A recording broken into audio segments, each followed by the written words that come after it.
Jason Johnson, we're talking in the last block about this lawyer in the White House counsel's office. It would seem that he's now at the center of questions like, what did he know and when did he know it? Right. It's one thing to sort of edit a transcript or change a transcript, use some whiteout, delete, but it's something else to stuff it in your mouth, run downstairs, and lock it in the server. And that's what's happening here. But I think this speaks to this larger discussion we've been having today, which is what I wanted to say. I may be in the minority here.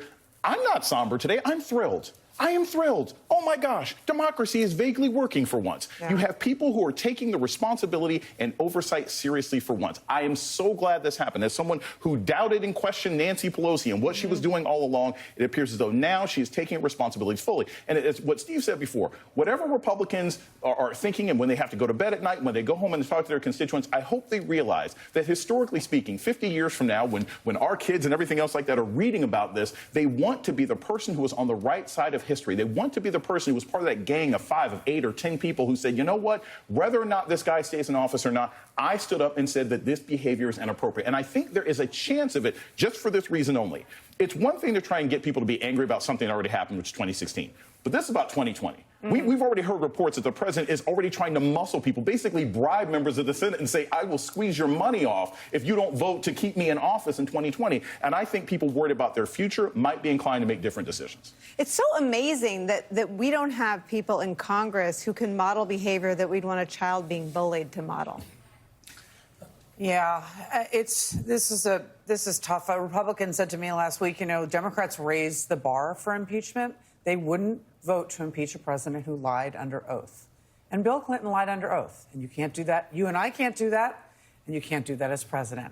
And that's a very good point. They're not making it out, with their constituents and on, Fox. But this is in their messaging. Democrats have to make the point, as Jason pointed out, and Steve's point. This is about the system, whether or not we're going to break it forever.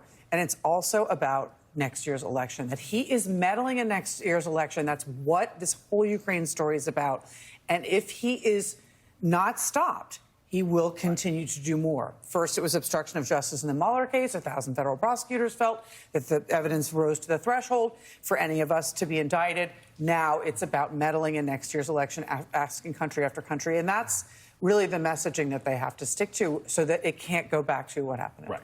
This is the first day of the rest of President Trump's life.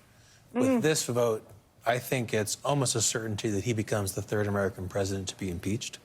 And when that happens, if that happens, look, I'm a reporter. I think about how the first line of his obit, forever, is going to read that he was impeached.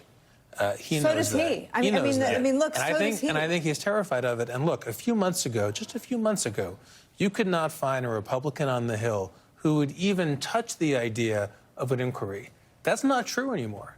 There are members who are obviously open to impeaching him in the Senate and in the House on the GOP side. That should terrify him, and I think it does. This is not static. It is not written in stone that it will not happen.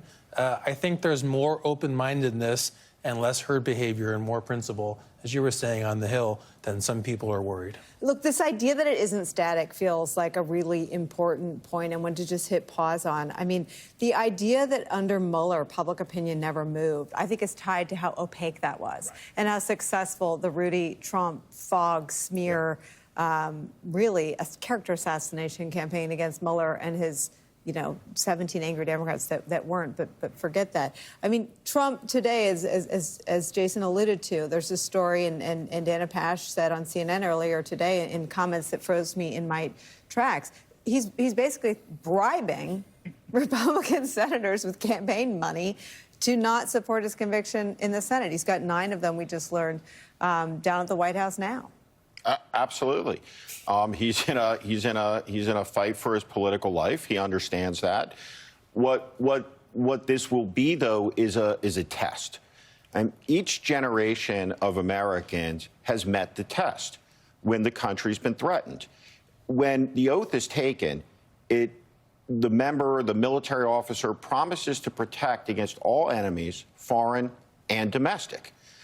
Abraham Lincoln worried that the country would unwind through a threat from the inside, not from an external threat. And so here we are, right, at this moment.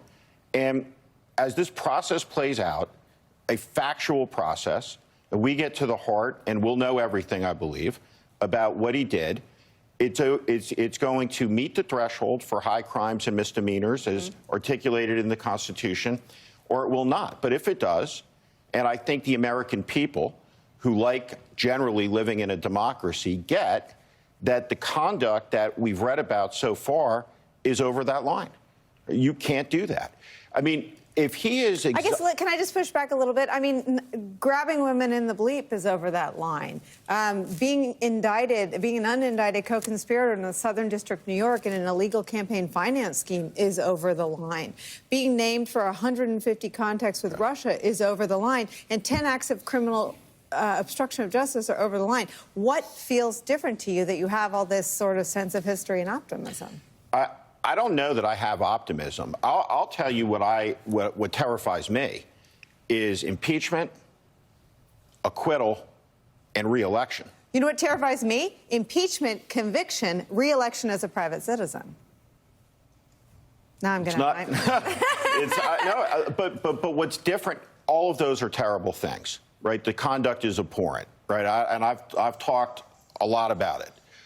The question here is, an American president abusing his power to ask a foreign head of state to use the powers of that government to investigate an American citizen, a political opponent, and if the Congress says that's okay, there is no break on a president from using the IRS, using investigatory powers of law enforcement agencies to target people.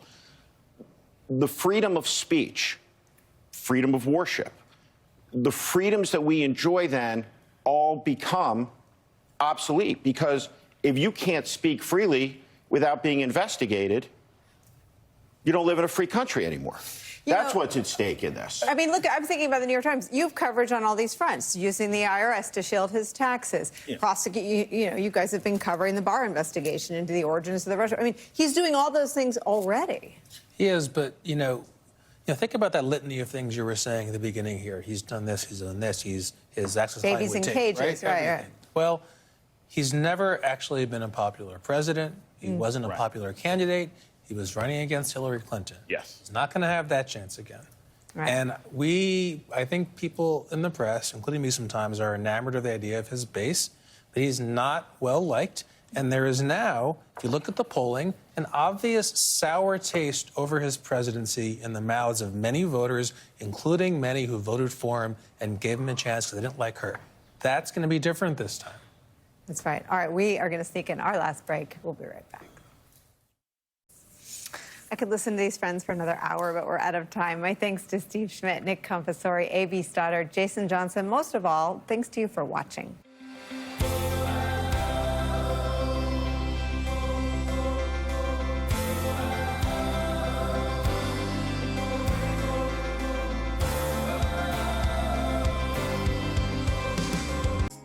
Thanks for watching. To see more videos, click right here, and subscribe.